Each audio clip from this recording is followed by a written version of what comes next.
Okay, so now we're gonna be talking about one of Drake's affiliates, the person who actually brought in Drake into the hip hop game. Yeah. We're gonna be talking about Weezy F Baby.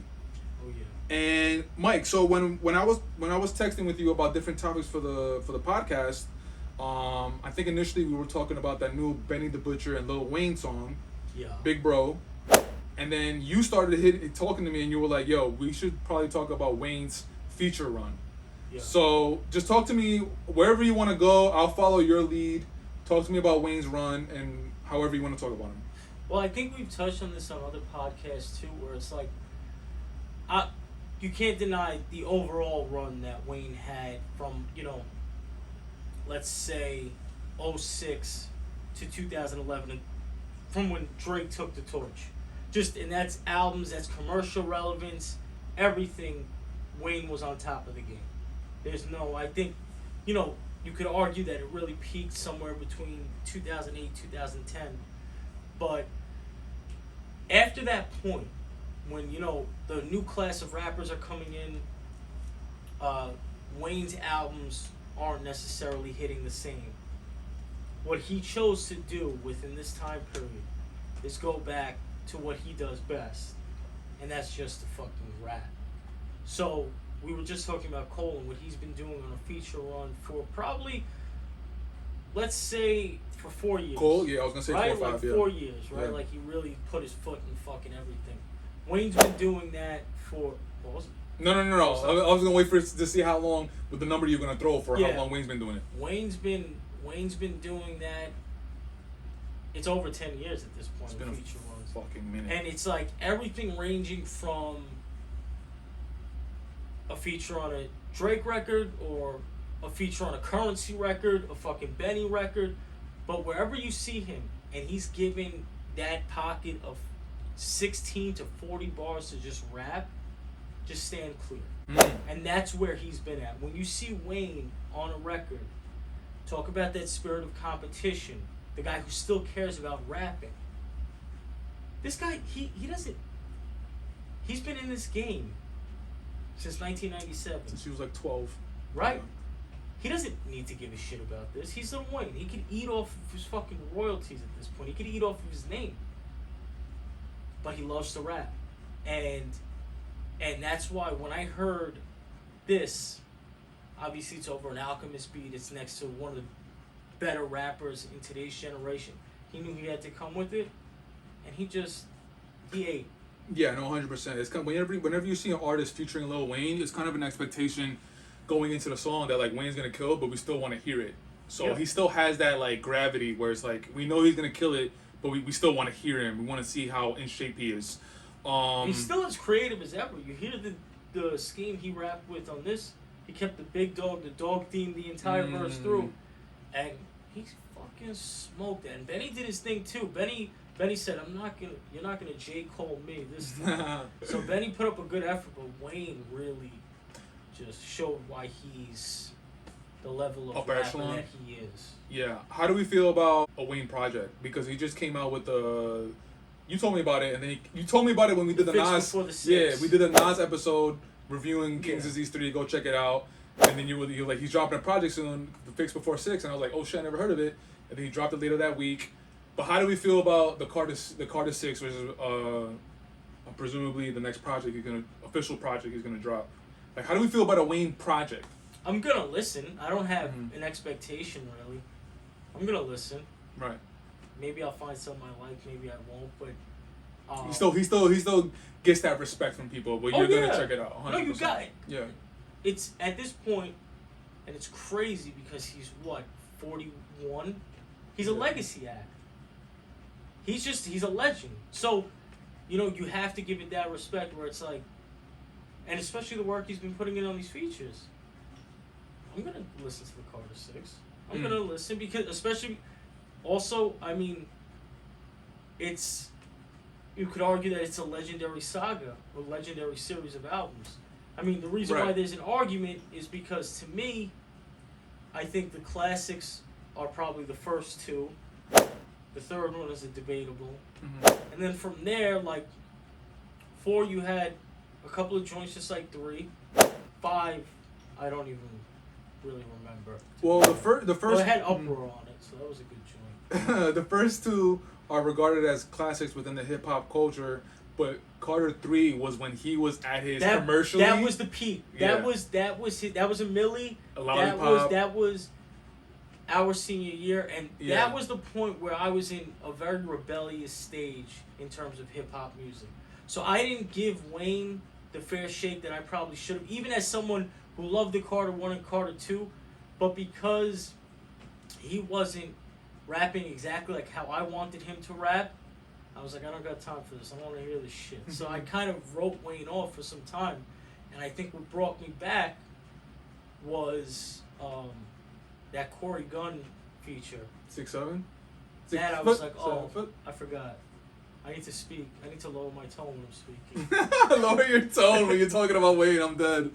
I mean, listen, man. I got. I'm gonna put the link in the description below, but I put a little playlist together with Weezy features.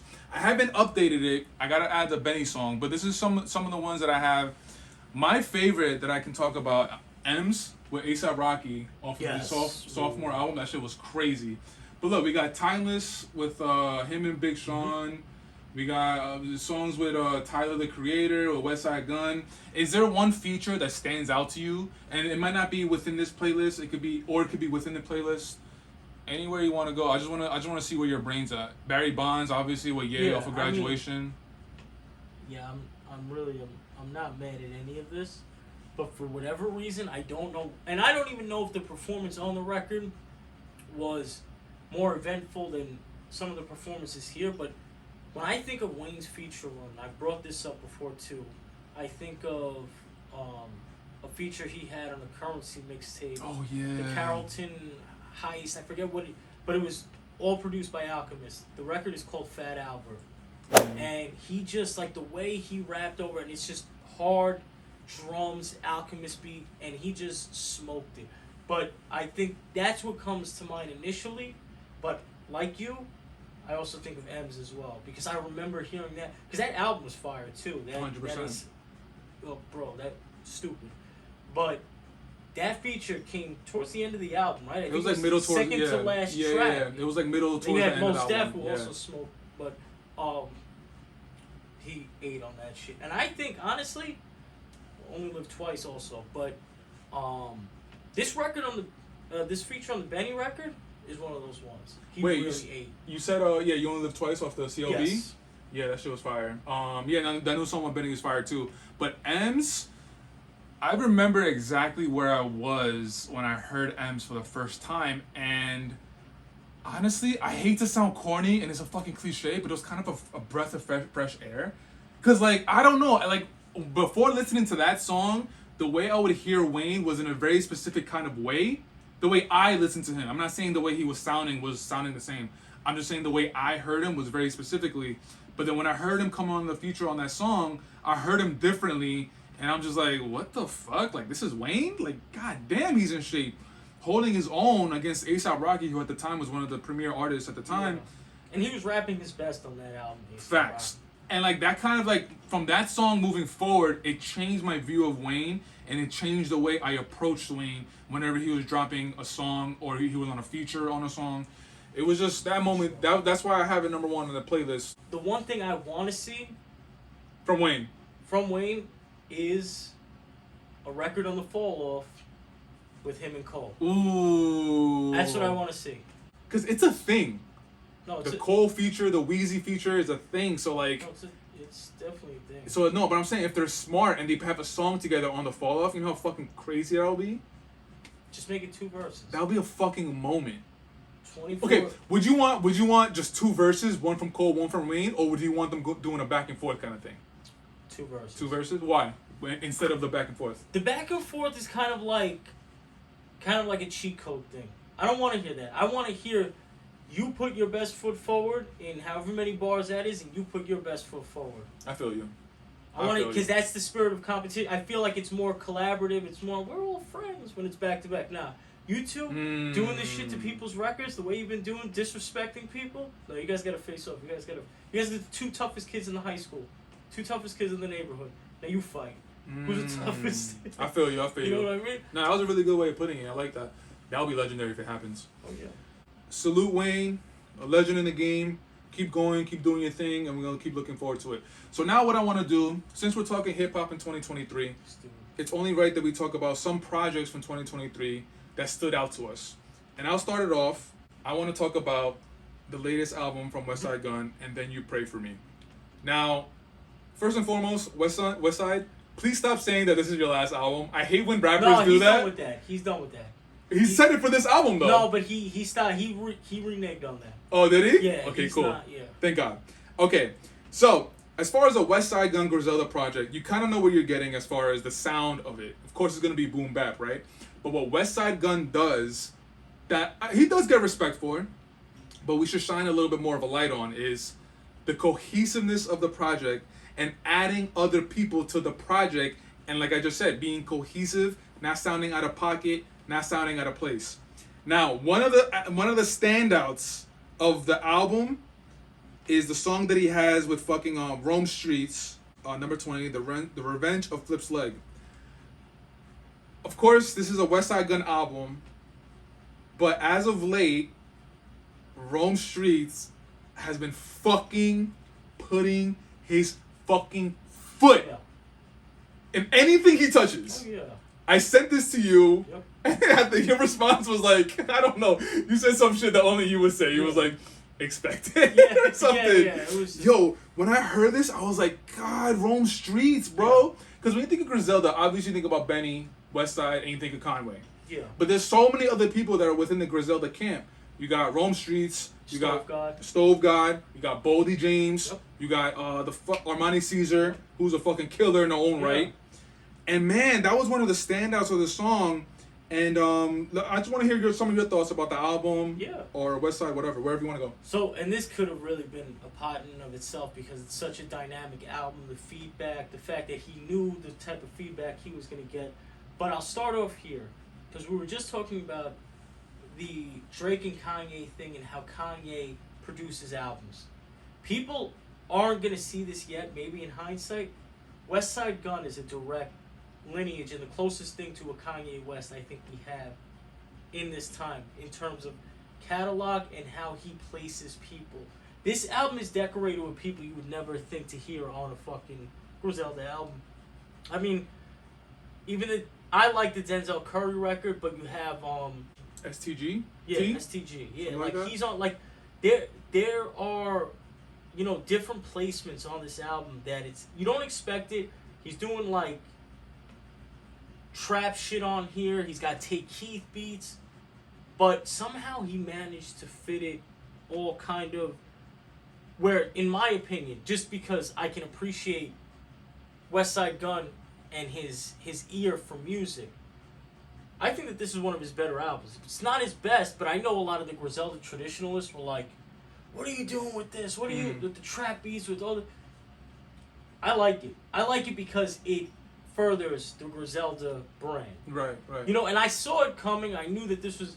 you hear Conway getting on, more trap-friendly, BPMs. Benny, the same thing. Yeah. So, I like the balance of this album. Obviously, it has its standouts, and me, once again, going back to the shit that I like, it will always, I'll always lean more towards the Revenge of the Flip's Leg or the record with Boldy on here. But to be even Mama's Prime Time with the JID, that knocked. Mm-hmm. But my favorite record, and the record I go back to the most, is Take Keith produced number 3, Costas. Oh, yeah. That shit is fucking ridiculous. I think, like, that's what the big Conway three. just loses his mind there. This is one of my favorite albums of the year in terms of hip hop. I don't think that there's an album that I've gone back to more than this one. Ooh, interesting. Really? It wasn't it's not saying too much because in my opinion it wasn't a great year in hip hop. It just wasn't. I'm bored of a lot of shit at this point. Like, I don't know. But I fuck with this. Okay. Love the AA Rashad intros. Stove God Cooks we're still waiting on that. Yeah. That album, but shit is hard, bro. So you just mentioned something right now. You were talking about just like the year in hip hop and how it was kind of dark. My question to you is, do you think in your eyes hip hop, it was kind of dark because we're just at an older place and it's hard for us to keep in touch with what's going on in hip hop right now? Or do you think hip hop is in a dark place and the quality of music is coming out is just not great? The latter. You think it's the latter? Because I think that creativity is at an all-time low, and you see it because when guys who are creative or put time into their albums come out, like a West Side Gun, you hear it, you feel it, like shit is different, he's attacking things from a different angle. Now because of things like streaming and, you know, the numbers game, creativity takes a back seat to just relevance and fame. That's really just where we're at. Like, and I mean, I feel like that could be said for, you know, a good part of the last 20 years. However, it just seems like we're lacking in artists that are actually, that want to push the culture forward at this point. And the reason why I ask you that question is because if I ask you to tell me who's, besides Drake, I guess, who's the hottest in the game right now, do you think you can tell me? Probably not. Okay, hold on. Stay right there. So, and me too, I can't tell you who's the hottest in the game right now besides Drake. Because I feel like our ears are just not in the streets, if you will. Yeah. Our ears are not just going to what's going on right now because we're just a little bit older. So this is what I'm saying is that since our ears are not for what's going on right now, how can we know what's hot in hip hop? There's two caveats there. Do you understand what I'm trying to say though? 100%. Okay, sorry. But here's the issue. If you're hot enough, us just as hip hop lovers and listeners, whether we like it or not, it makes its way to us.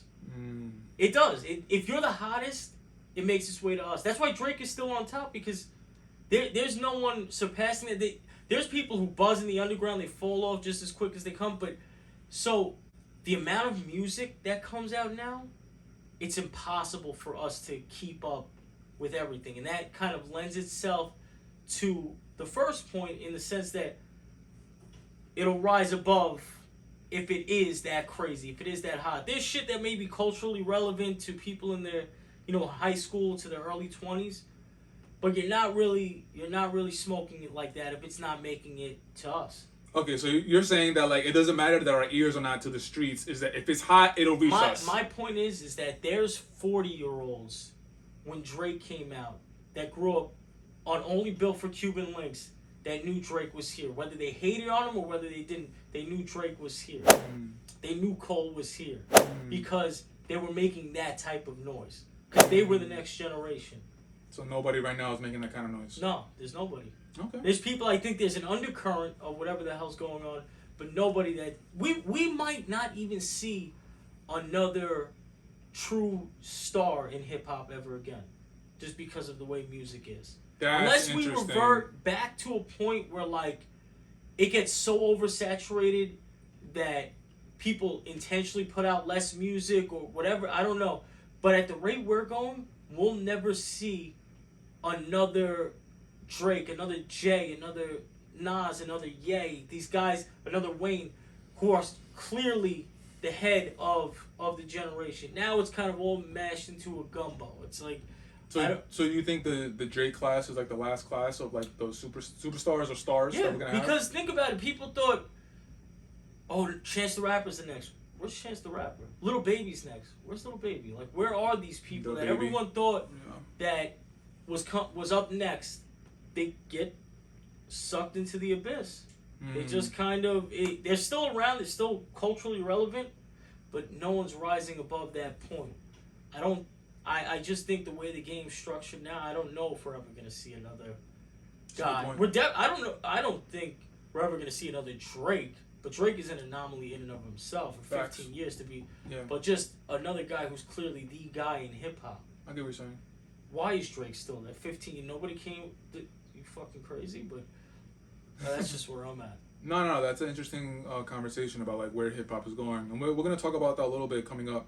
But as far as one of your favorites for the year, we're talking about Magic 3. And before Mike breaks it down, go check out the episode where we give an entire breakdown of the album and what we like about it. But just to touch base on this album, what did you like about the album? You know, wherever you want to go. It's Nas returning to form over peak production, and showing that. Speaking to the point of Lil Wayne, you have your Wayne feature on there, smoke shit. But Nas has been doing this for God knows how long, and within the last fucking 3 years, he's just been on an uncontested run. I love it. I mean, and it may be a run that we never see again from a veteran, from a veteran, from a fucking legacy act, from the standpoint of like, how old is Nas? 50 something? He just turned 50 this year. There you go. So like, at 50 years old, not to drop one album and be relevant, to drop a series of albums, and be relevant and show everybody that you're still, when you put your mind to it, you can still be one of, if not the guy in hip hop. Yeah, he's showing everybody how to age gracefully. Grammy nominated, Grammy winner as well. Grammy winner last KD year. won. Grammy nominated. Yeah. So we'll see where that goes, but yeah, another album though. I can't see, and for some reason it always slips my mind. That Killer Mike album. You took mine, that bro. Michael album. Took mine, bro. Nah, the Michael album might be the best. That's probably the best hip hop album of the year. That is, yeah. No, I'm not mad at you, bro. Fucking incredible, man. That was gonna be my next album. Yeah, man. This album, I remember he was on a media run, and he was talking about like what he had to do in order to put this album out. So he put this album out independently. He put this album out like with his own money. Yep. And he was saying how he took years because he wanted to get it right. He wanted to get the sound right. He got it right. He got it fucking right, man. And I wasn't the biggest Run the Jewels guy. Me neither. I always knew because of his appearances on Outkast Records, he could rap. I wasn't necessarily sure of the extent of his artistry, but this is like, incredible shit right here. And I think that because this is that's what triggered the thought, another Grammy nominee.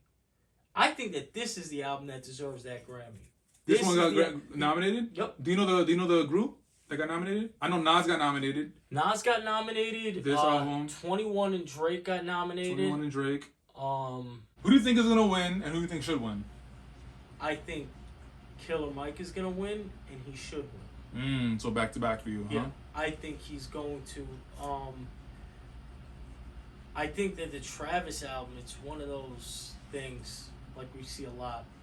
It comes, and then it goes, and you never really think about it again. The Travis album, and I'm sorry, we're not trying to just skip over Killer Mike. We're gonna talk about the Travis album next.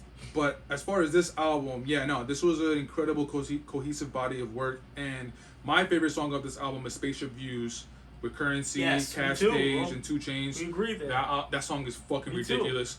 But he has a feature from Andre 3 Stacks, featuring Future, Scientists and Engineers. That song is crazy. This album, if all you know about Killer Mike is Run the Jewels, we highly recommend you to listen to this album because it's not what you're going to be expecting going into this album. Absolutely. So that was definitely one of the highlights of this year. And since you brought up Travis, let me pull up Travis real quick.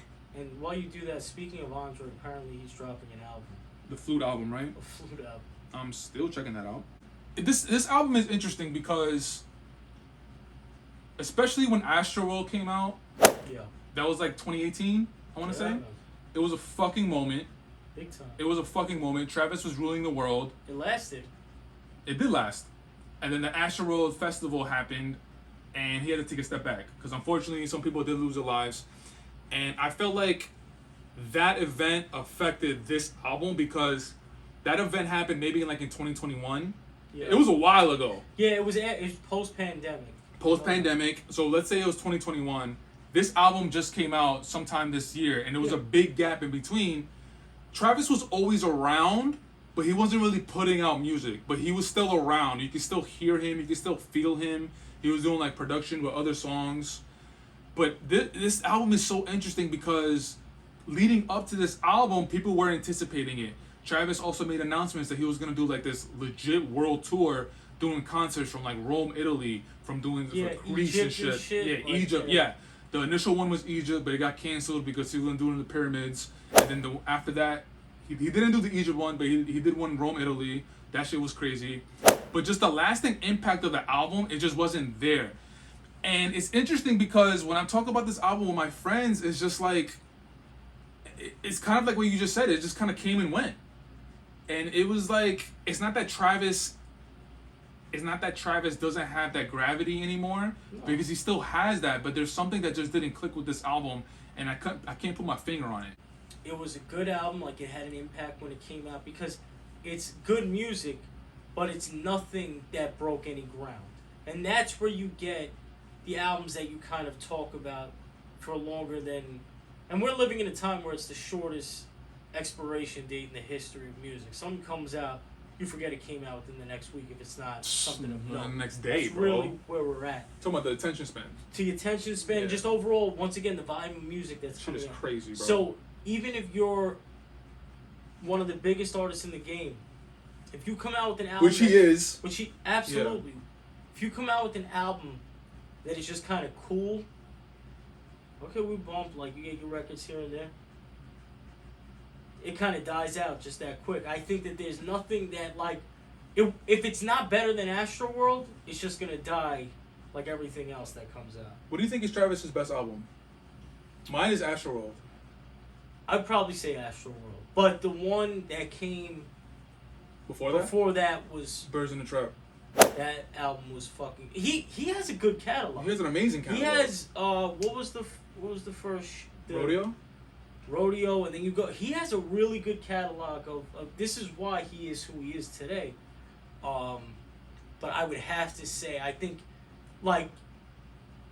You probably have a lot of contrarians who'll say, actually, no, but I would have to say the safe bet is Astroworld is his best album. So... Because you get everything on there. My shout out Jeff and Rainer again. They think Birds in the Trap is Travis's best album, which I'm not mad at. I'm not mad at that either.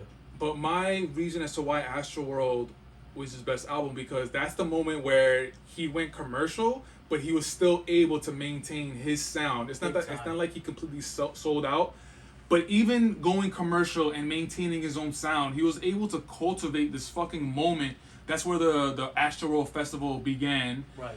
And it was just, it was a moment, bro. Like, everywhere you turned, it was something about Travis Scott. Whether it was the music, whether it was the merch. That was around the time we did the McDonald's merch. Yeah. It was the festival. Like, it was just always Travis Scott. And it was done with such a level of taste that gained my respect.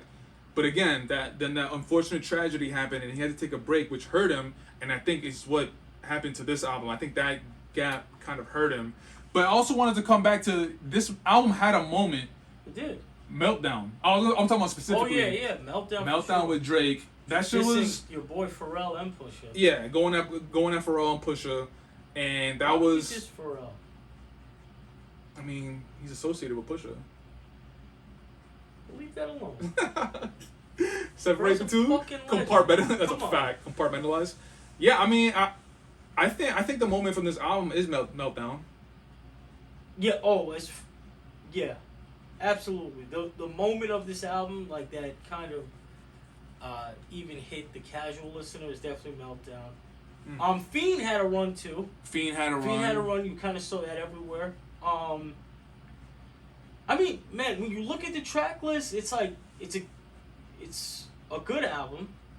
That's but the thing is like, to your point about Astroworld, the reason why Astroworld was so special is because he did balance commercialism, and he was at like the peak or the climax of what he'd been developing over all these years. Like, that's the maximum of cultivation of his sound, of what he can do in that. I don't think that that's where it stops for him. But I think as far as what he'd been developing up to that point, sound and just overall artistically, that's the peak of it. Now he has to evolve from that. Here, you don't get the evolution, you get more of a continuation, so you kind of you kind of this wasn't better than Astroworld. It's not a bad album, but if it's not better than Astroworld and it's kind of in the same vein, it's gonna. So what does that look like for Travis? Like, you want him. We would like to see a growth. We would like to see.